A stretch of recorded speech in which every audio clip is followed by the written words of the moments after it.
Maybe you've heard of the 80-20 rule for fat loss, the idea that you eat clean 80% of the time and relax the other 20%. It sounds simple, but in reality, that is the wrong way to apply the 80-20 principle. In fact, the real 80-20 rule is built on one timeless truth: less is more. And if you are serious about losing fat and keeping it off, that truth changes everything. Think back to the last time that you tried the 80-20 diet. You probably saw some short-term results, lost a few pounds, but nothing that actually lasted. And let's be real, you aren't trying to lose fat just to put it back on. Your goal is to get it off and keep it off for good, and that requires much more depth and nuance than just eat 80% clean and have fun the other 20%. The weight will magically disappear. What we have with the 80-20 rule is a powerful principle that, unsurprisingly, has been around since biblical times, but today it has been watered down into a quick fix slogan. And that oversimplified version is why your results never stick when you apply it. So in this video, I'll be covering what I feel is the right way to apply the 80-20 principle in your fat loss journey by helping you see that less is more. When you narrow your focus to the 20% of activities that actually yield the majority of the fat loss results you're after, your transformation becomes much more sustainable long term. And there are so many people, likely yourself included, that are burning time, energy, and money on the wrong 80%. The trendy surface level stuff that looks productive, but it barely moves the needle. And it's discouraging because there are so many guys chasing every new hack while ignoring the few simple habits that actually change everything. And if you just focused on the right 20% first, the simple proven things that truly drive sustainable fat loss, you not only get faster results, you'd get better results, and you'd sustain them for a longer period of time. Now, let's get into the video. And real quick, if you don't know me, my name is Joey Yochheim. I'm the co-owner of a company called Default Kings. We help Christian men lose fat, build muscle, and keep it off long term using a Christ-centered approach and applying the biblical principles of discipline and consistency to their health and their routines. Now, my journey actually started pretty long ago because I was born into a household of physical therapists. Both my parents were PTs. And my dad specifically, his journey is unique because, or his story is unique, I should say, because although he was a physical therapist and although on paper, he's technically more qualified to be speaking to you about this than I am, he spent the majority of my childhood and teenage years about 60 pounds overweight. Right? Now, since then, he's been able to lose about 40, 50 pounds of that, but he still has some work to do. And I want to tell you a quick story that will really set the scene for this 80-20 principle being applied somewhat incorrectly in real life. So this was a few years back. I think it was about 2 years ago because it was before I was married. And I was back home visiting family for the holidays, something like that. And I was staying with my father. And I remember coming into the kitchen area and I saw him washing some fruit. But it was weird because he wasn't washing it just in the sink with the sink running. He had a separate jug of water that he was washing the fruit in. It was almost like a big water filter. And so I asked him what it was. And, it turns out that he'd been reading articles about, the potential implications of what's in the tap water and things like that. And so he decided to get a very high quality filter and he was washing his fruit in it. Now, I am not at all saying that the tap water is good for you or you should go and drink tap water. There's plenty of evidence as to why we shouldn't, but I digress. That's not the point of the video. The point is he was doing that and he's spending mental energy on this when he could otherwise be spending that mental energy on something that's actually going to help him lose the last 20 to 30 pounds that he needs to lose, right? And I assure you, washing your fruit in filtered water is not going to be that needle mover. And even if we're concerned, or he was concerned, about the potential implications of the tap water, I can almost assure you that the implications of drinking the tap water are far less concerning than the implications of staying overweight. And so the point that I'm trying to make here is you have somebody who has 20 to 30 pounds to lose, but they're focusing on, not drinking tap water. And in this situation, I chuckle when I see him doing this, and then I immediately, ask him, just kind of reverting to coach mode, if he tracked his calories today. He said no, and I was like, well, when's the last time you tracked your calories? And he couldn't tell me. And so what do you think would be the bigger needle mover for him and for his health overall? Well, for his health overall, it'd be losing the weight. And what's going to help him lose the weight? Using the water filter to wash his fruit or tracking his calories? Obviously tracking his calories, right? And so you have a situation there where it's not that it's bad to avoid tap water or get a high quality water filter. Obviously, I would recommend it if you said, hey, would you or would you not have one? I would say have one. But is it the highest leverage thing that you can do? And is it going to get you the biggest impact on your health, the biggest positive impact on your health that it could get? Or is there something else out there that's higher leverage? And in this case, obviously there's something out there that's higher leverage. So this really sets the scene for a real life example of, what is this principle and why does it matter? And it matters because we don't want to focus on the fluff. We want to focus on the small few ideas, that 20% that's going to get you the biggest return. Because here's the other kind of micro reason for this is if you're watching this, the majority of my audience is men, the majority of our clientele, all of our clientele are men. The majority of them are busy guys. They have families, they run businesses, they have a high stress career. They don't actually have a lot of time to focus on fluff. So it's also more efficient. Not only is it just better and higher leverage, it's just more efficient. You're going to waste less time. Okay, so that's why this is important. And I just want to make a quick little results disclaimer here. I'm not saying you're going to watch this video and I guarantee that you're going to get a bunch of weight off and fix all these problems and it's going to be a cure-all, fix-all. I am going to be sharing some studies with you here, but I want to be clear that you can find studies to support basically any narrative that you want to create. But what I try to always do anytime I'm presenting research is I try to present research that also aligns with what I've seen anecdotally. Now, I'm not at all saying don't look at studies and go be bro science, just figure it out for yourself. I think the data and research leads us in the right direction.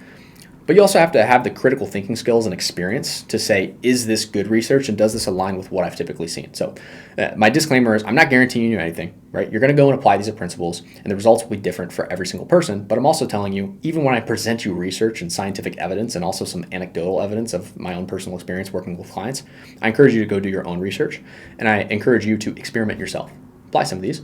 And if you think I'm wrong, I'm happy to have discourse in the comments here or on any of my social media platforms. Okay, so that's my quick disclaimer. Now, real quick, let's first break down the 80-20 principle at its core. Okay, you may have heard this called the Pareto principle. And the reason this is coming up and the reason this is fresh in my mind is I'm currently reading a book with my business partner, Gabe. You may or may not have seen his YouTube channel or any of his other socials.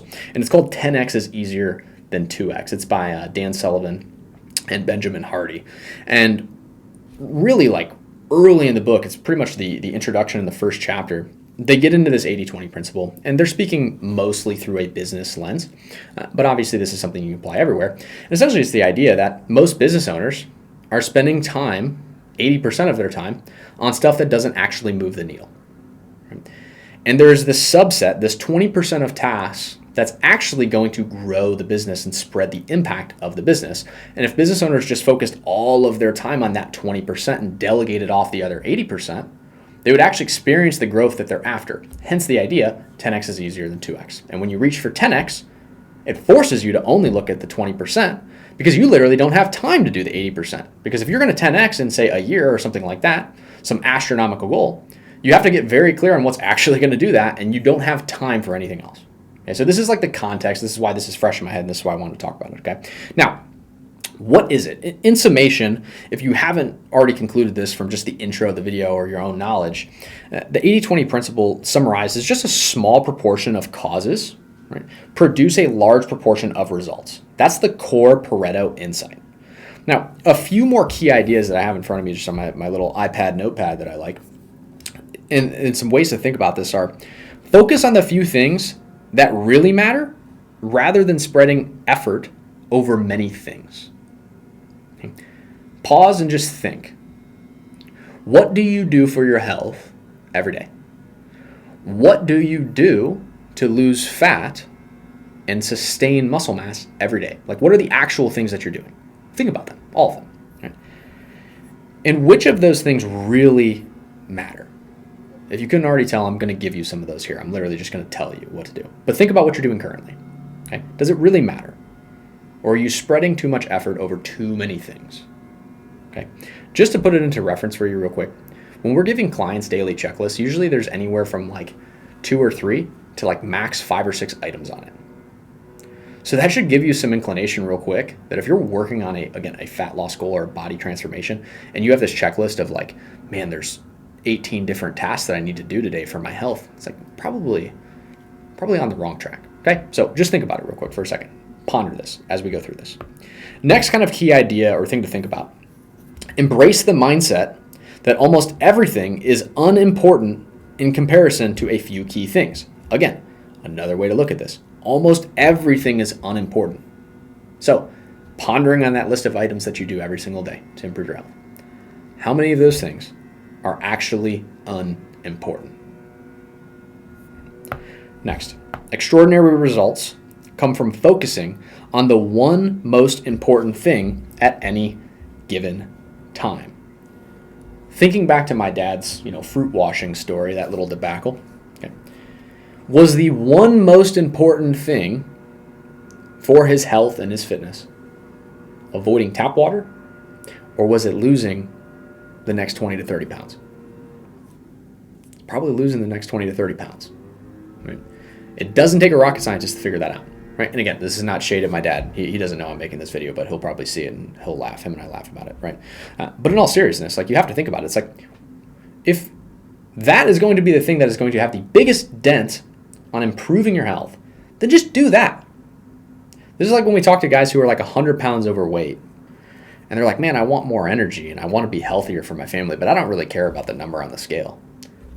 It's like, what do you think is going to give you more energy and make you healthier and at lower percent risk of every disease on the planet, including cancer? What's going to do that for you better than losing weight?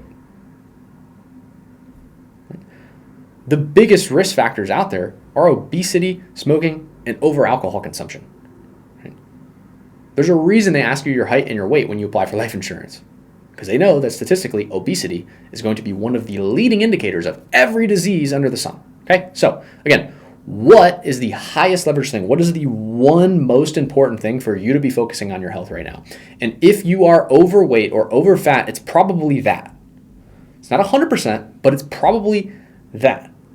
Most likely, that's going to be the highest leverage thing that you can do. Okay, so note, this is more about focusing on the few activities that drive results, as opposed to this idea of 80-20 just being a good and balanced diet. Again, like I said in the intro, you can look at this through the lens of make sure 80% of your calories come from clean sources. I don't actually think that's bad advice. It's just not the best use of this principle. The purpose of this principle originally is that 20% drives the majority of results. And so that's what I'm going to teach you, again, to apply today. Now, naturally, sitting in the seat that I'm sitting in and being a believer and follower of Christ, I wanted to see what the Bible says about this. Probably unshockingly, you're not going to turn to Proverbs and see some proverb about do 20% and you will have a bigger yield. That's not what it says biblically. But the principle, the idea of pruning and focusing on the most important things, or focusing on the small things and eliminating all of the stuff that's somewhat senseless or dead, is what you'll see biblically. That principle of pruning, or that pattern, is all throughout the word, right? The bad and rotten being stripped away, and then all of a sudden there's victory or multiplication on the other side of that stripping away. It's the same principle. It's just you're not going to find it, again, in the Bible stated as 80-20 or Pareto, okay? Just some direct scripture for you. This is Matthew chapter 17, verse 17 through 20. Just the tree and the fruit analogy. I've given it on this channel before, and you've probably heard it a million times. Every good tree bears good fruit, but a bad tree bears bad fruit. Every tree that does not bear good fruit is cut down and thrown into the fire. Jesus repeats the pruning theme. Unfruitful branches or trees are removed for the health of the orchard.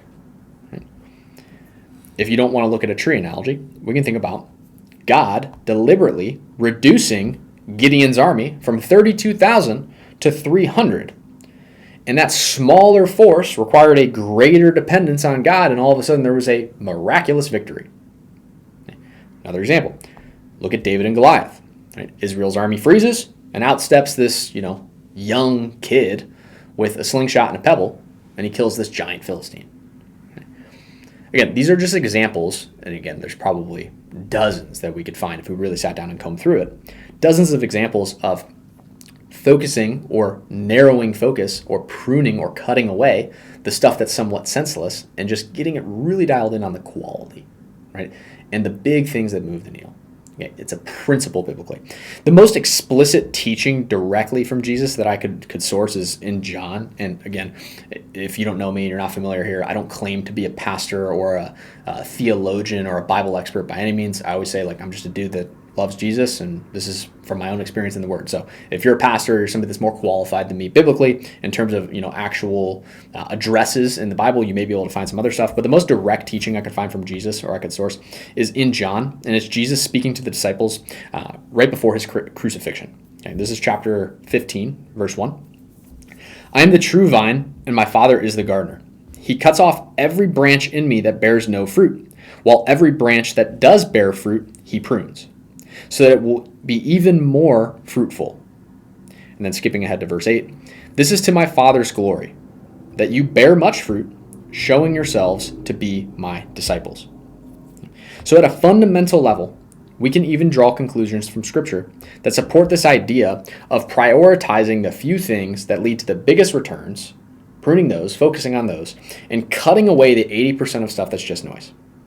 Now, this has all been practical and theoretical so far, and then obviously getting into the biblical principles of it. But how do we actually apply this to your health specifically and at a scientific level when you're trying to lose fat or weight and keep it off sustainably?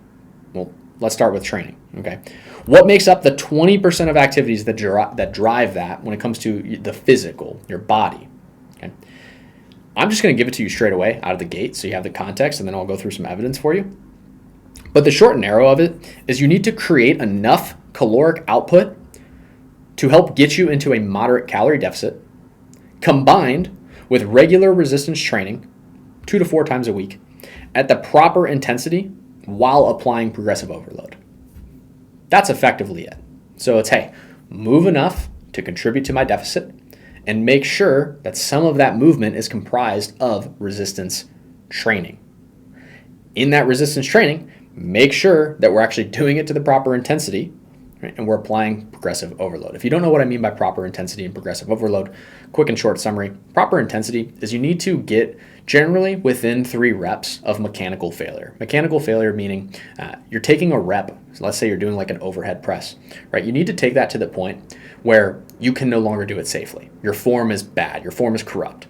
Once you get to that point, as long as it's within, again, or as long as you're taking your sets to within 0 to 3 reps of that mechanical failure, that's proper intensity. More to it, that's a quick synopsis. Progressive overload, you can think about this simply if you're not familiar with it.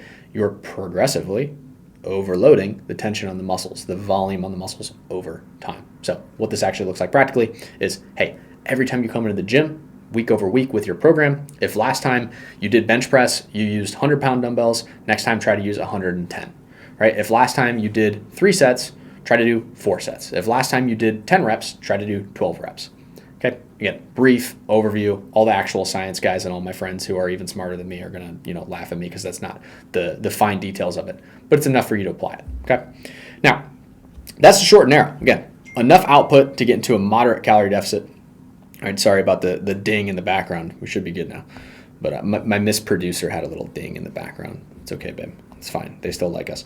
Now, getting into some of the stuff that's not going to do this, right? We have to think about like what are these kind of like fluff, trendy fads that you typically see, and then put it through the lens of, is this contributing to my caloric output, right? And is this contributing to resistance training? Is this building or sustaining muscle? So let's go line by line, right? If we think about like red light therapy, this is a very common trend right now. Is that contributing to my caloric output? Probably not. Is that contributing to my muscle gain or my muscle retention? Probably not. I'm sure, you could always find studies. I'm sure you could find something out there that supports that maybe. But in general, is it doing that? No. Okay. Think about a sauna.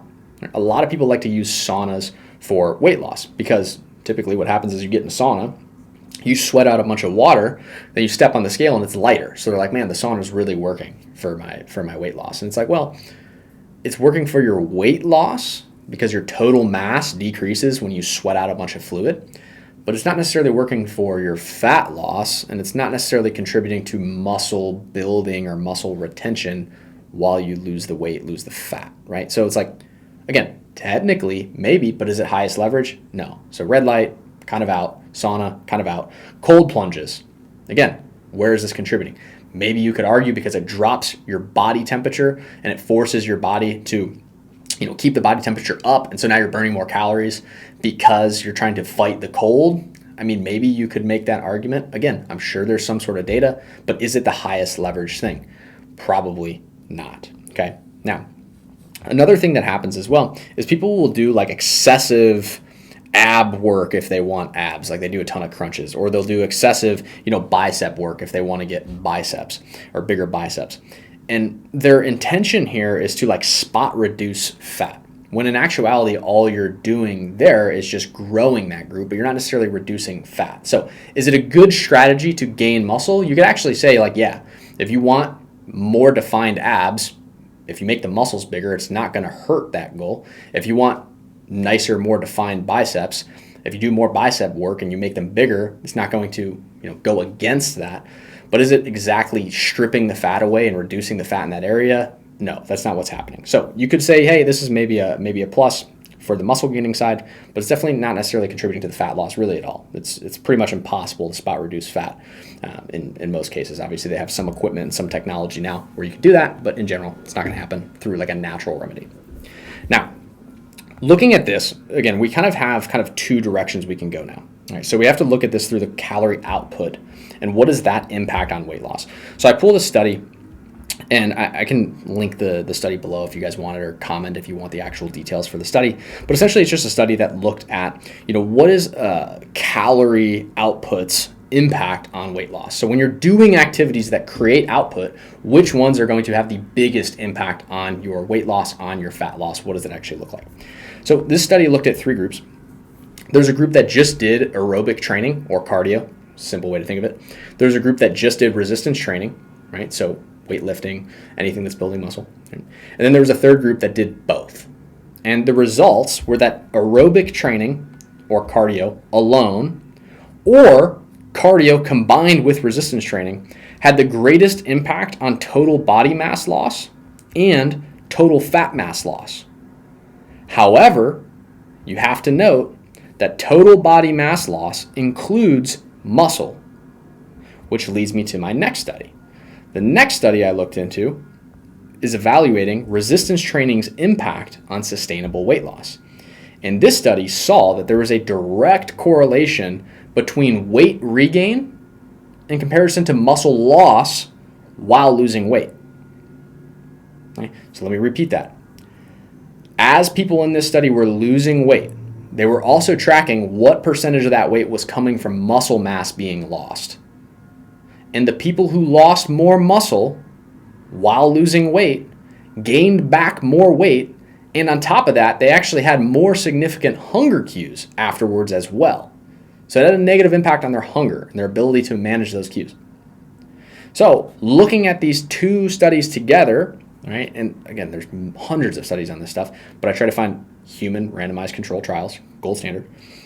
Looking at these, the conclusion is we probably just need to do both.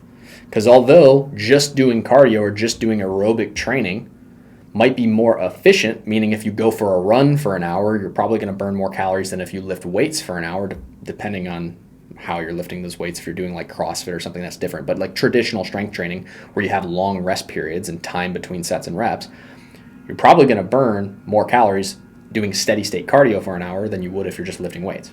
Okay, so it might be more efficient, but and that works if you're only looking at total body mass loss, like if you're just trying to see the number on the scale drop, but likely you're trying to see the number on the scale drop without getting skinny fat. So you're trying to drop the number on the scale, but maintain muscle mass. And you're trying to make sure that it's sustainable. So the conclusion here is, hey, we probably just need to make sure that, yes, we're resistance training, right, maintaining muscle, and we need to lose body mass, right? But doing the resistance training will help prevent that weight regain because you're going to keep as much muscle as you can. Now, when it comes to the aerobic side of this and the cardiovascular side of this, is probably like the elephant in the room, right? It's like, well, this study just showed do aerobic alone. My take on that is I would never tell anybody to be less active. I think you prioritize your resistance training, make that the core foundation of your program, right? And from an output perspective, right, you're always going to benefit from more in most cases, unless you're taking it to an extreme, right? But you're probably not going to if you're watching this video. If you're like 200 to 300 pounds and you're trying to lose fat, you have like 50 to 100 pounds to lose, you're probably not going to take it to the extreme from an activity level perspective. So you make the resistance training your baseline. you maintain as much muscle as you can, and then you fill in with cardio or just more steps to keep it simple. Just use steps as your tracker to get that output that you want. And really the goal here, all we need to do at a training level is, again, we need to create enough caloric output to get into a moderate calorie deficit, and you combine that with resistance training 2 to 4 times a week at proper intensity and with progressive overload. That's the training synopsis. Burn calories, resistance train. Those are your 2 things to look at. That's your 20%. If I just focus on that with my physical in my body, that's going to be the big needle mover for sustainable fat loss. Okay? Now, moving on to diet. Right? It's kind of the second part of the equation. The 20%, just to tell you it again, straight out of the gate, so you have the context as we go into the studies. The goal here, similarly, is we have to restrict our eating enough to create a moderate calorie deficit while eating a high protein diet daily. High protein defined as 2 to 3 times the recommended daily allowance. Okay, as you'll see as we get into the studies here. Now, think about some of these like trends. Knowing that, think about some of these trends are like fluffy fads that people do. You have like cleanses and detoxes. These are usually juice-based, smoothie-based, liquid-based. What is that going to create? Well, it's probably going to create an extreme calorie deficit, not a moderate calorie deficit, okay, which is not helpful. Okay. It's also probably going to lack protein. Now, some of them might be protein shakes, but the chances are that you're getting 2 to 3x the RDA, recommended daily allowance, of protein through liquids. It'd be a pretty impressive feat. You could do it, be pretty impressive, and I'd be curious to see how your GI system would respond to that. It probably wouldn't be good, okay? Now, second kind of like trend or fluffy fad that we want to talk about is extreme low carb or extreme low fat diet, and really just any diet where we're eliminating an entire food group. Think about what's happening, right? We are likely creating too extreme of a calorie deficit when you remove an entire macronutrient group or an entire food group. Like if you're vegan and you just completely eliminate meats and dairies, it's like probably creating an extreme deficit, not a moderate one. Okay? Same idea goes for intermittent fasting or skipping meals. What is occurring here? Well, if you're skipping a meal or you're only eating for 2 to 4 hours a day, like extreme intermittent fasting, you're likely creating too big of a calorie deficit and you're likely missing your protein goal. So it's not hitting the mark there either. Or you have people who eat clean, but they still overconsume calorically. And some of the worst people for this, not to throw too much of a stone at them, but it's just reality, is people who have access to very high quality, like farm meats or farm to table or good dairy or things like that. And they kind of really get up on this high horse of like, hey man, I eat really clean. We're farm to table. We butchered a cow ourselves, or we have access to this, whatever it is. And they're getting these nice fine meats, basically delivered to their house so they have it on deck. But guess what, man? A ribeye, even if it's from a really clean source, has a ton of calories in it. You almost, depending on where you're at and how big your deficit is, you could have a whole day's of calories just looking at a ribeye, depending on how many ounces you have. Right there. Is it clean? Absolutely. Am I saying don't eat ribeyes and don't eat farm to table? No. I'm just saying you still have to consider calories. Calorie toxicity, which is just extreme calorie surplus for an extended period of time, to the point where you're obese, is a risk factor. One of the biggest, as we've already talked about. So you can be eating clean, but if you're not tracking your calories, you don't know how much you're consuming, it could still put you in a bad spot, okay? Now, we also have extremely just low calorie diets. We kind of already covered that with some of these other trends like cleanses, detoxes, etc. I'd rather talk about like cheat days, okay? That'd really be the last part. When you look at cheat days, it's basically it's a topic that we've essentially gone away from entirely, like in-house with our services, because generally what you'll see happen with a cheat day is that typically will turn into a cheat week, and people hear cheat day and they think what it means is I can just blow the doors off. But let's use easy math. Let's say you're eating 1,500 calories a day, but on Sunday it's your cheat day and you eat 5,000 calories, which I assure you is not hard to do. And if you hear that, you're like, oh, there's no way I eat 5,000 calories. If it's been a long time since you've tracked calories, you might be eating 5,000 calories, okay? On a cheat day, remember, right? Think about just football. How many beers do you drink? How much cheese do you have? What percent fat are the burgers that you're eating? You can throw this out the window. But again, using that example, 1,500, 6 days a week, and then on Sunday you have 5,000. It's 3,500 extra calories. okay, on top of what you're normally eating, spread across 7 days, it's an extra 500 calories a day. It's similar to if you were eating 2,000 calories a day. That 500 calorie difference per day can make a huge dent in your progress.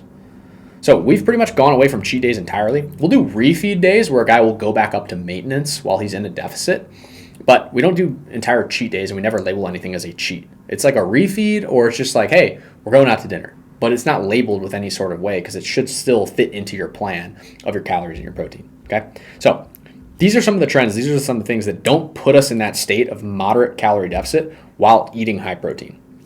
Now, looking specifically at just like the calorie balance part of this, so what impact do calories have on weight loss? There was a landmark study done on this. It was done across 6 months. This is a pretty famous study. Again, I can link all of these if you guys need links or anything like that. Just comment or message me. Happy to do it. I don't know. Maybe I should just put them in the description. We'll see. I may or I may not. No promises. But basically, this study is really the study that everybody used to basically refute every rebuttal to CICO, calories in, calories out, across time. Okay. There's 4 groups. One group was eating maintenance calories for that 6-month period. Okay, so every individual obviously has their own unique calorie total based on their height, weight, age, sex, etc. And this was done with men and women. I'm like 99% sure. I could check it, but I don't feel like opening it up in the middle of this. So they found all an equivalent deficit for all of them. Or excuse me, they found maintenance for all of them, right? What is this person's unique maintenance number? And they all ate at that number. Now, across 6 months, that group averaged 1% of body weight lost, which is not considered statistically significant. So if they were on average 250 pounds, they lost 2.5 pounds. It's not considered significant. Okay. Group 2 was prescribed a 25% calorie deficit through diet only. Now, across 6 months, that group lost an average of 10.4% of body weight. So using 250 pounds, 25 pounds and change across 6 months. Fine. Group 3, okay, they were also assigned a 25% calorie deficit. However, it was split into 12.5% from diet, so calorie restriction, and 12.5% through output, so increasing caloric burn. That group across 6 months also lost 10% of body weight. So again, roughly 25 pounds if they started at 250 pounds. The 4th group was the extreme low-calorie diet group. They were eating less than 1,000 calories a day for 6 months, which is crazy to think about. I actually don't know. I don't know what kind of papers they had to sign for that, but that sounds insane to me. I think it was actually literally between 800 and 900 calories a day. That group lost on average 15% of their body weight in 6 months. So what does this tell us? Well, it tells us that there's a direct correlation between the calorie deficit and how big that is and what percentage of your body weight you're going to lose. Direct correlation. It also refutes some common myths that, hey, the only way to lose weight is via cardio. Well, the group that just did diet actually lost more than the group that did diet and output. So that's off the table. It also refutes the idea of like starvation mode. So when people are like, man, I've just been in a calorie deficit too long. I'm in starvation mode. My body just won't lose weight. Well, wrong, because these people were eating, in most cases, I would assume that's probably going to be half of their BMR, depending on the person and depending on whether or not it's a man or a woman, but less than 1,000 calories is pretty extreme. There was metabolic adaptation, meaning as they lost weight, they started to slow the weight loss. But think about it. As you lose weight, your total calorie output, your basal metabolic rate, decreases because you're lighter, right? The guy who's 250 pounds, I'll use a more extreme example. The guy who's 400 pounds and the guy who's 200 pounds, the guy who's 400 pounds has a higher BMR than the guy who's 200 pounds. So yes, there was metabolic adaptation in the extreme low calorie group, but it's because they were lighter and over time they just continued to lose less weight. But they still lost weight. So there's no like starvation mode and your body just hangs on to it. Refutes that as well. And there's plenty more refutals that could come from this. We could talk about meal timing. We could talk about all kinds of stuff. There's plenty more refutals that could come from it. But the synopsis is just there's a direct correlation between how big your calorie deficit is and how much weight you're going to lose. Plain and simple. But the second part of this is protein. So moving into a second study, this one looked at healthy adults. It split them into 3 groups. They had the same calorie deficit assigned to them.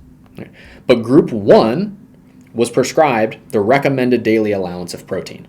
Now, I had to do some conversions, so I hope my math checks out because this study was done in kilograms.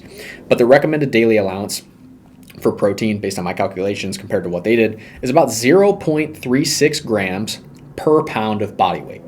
So if you weighed 100 pounds times 0.36, 36 grams of protein a day. Okay, recommended daily allowance. That was group 1. Group 2 was twice the recommended daily allowance, so 0.36 times 2. Group 3 was 3 times the recommended daily allowance, so 0.36 times 3. Okay? But they were all assigned the same calorie deficit, again, based on the individual person. So let's say, for example, they were all on a 500 calorie deficit, whatever it was. Okay? The only difference was their protein intake. Okay? What happened was they all lost similar or statistically the same weight, but groups 2 and 3 had significantly more fat mass loss and less muscle mass loss, meaning better composition overall. So again, they all lost the same amount of weight, which is further nailing down the calorie theory from the first study. But what they saw was groups 2 and 3 had better body compositions. So going back to the very beginning of this video, talking about, hey, lose fat sustainably, specifically the fat, and keep it off.